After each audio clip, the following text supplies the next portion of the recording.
Hi, I'm Ken Conley with the Home Inspection Network. Today I'm interviewing Tom Sansone from National Properties Inspections out of Rochester, New York. Today I'm going to ask him to talk to us about roofs. Tom is an expert in this area.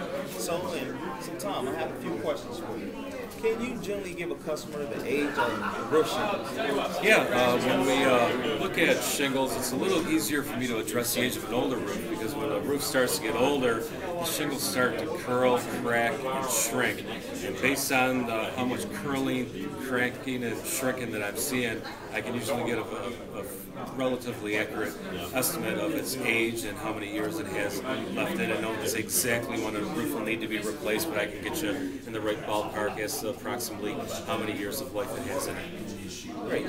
One of the questions that people always ask me is the roof leaking? You know, how do you determine if the roof is leaking, and what are some of the things that you might do as an inspector to identify those things to a client? Well, of course, if I can safely walk the roof, I like to walk the roof to look for problems, as well as, more importantly, if I can get into the attic. Because if I can get into the attic and look around, because all you need is a little small quarter-inch gap to create a leak. And I'll look for evidence of leaks, and I do carry a moisture detector with me, a tool that not all inspectors have. And if I see any stains, I'll probe the stains and be able to determine if you have an active leak or not. Speaking of stains, you're talking about inside the roof. What about the stains that are on the shingles of the roof? You know, sometimes when I'm out on the inspection, you know, a client always seems to ask me, like, what are those black or green stains coming from?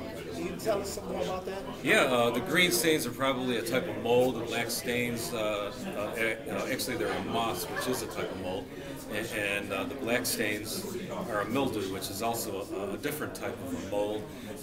If you have moisture, you're creating an environment where this mold can start to grow. And usually I see that growth on like the north side of the roof, or a side of the roof that's not getting too much sun, where it's either blocked by trees or just in an area where it just doesn't get too much sun.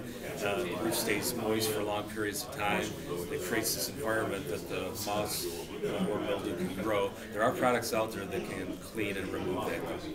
And it really doesn't shorten the life of the roof too much. It's more of a cosmetic issue. Tom, you're really an expert in your field. Thanks for having me.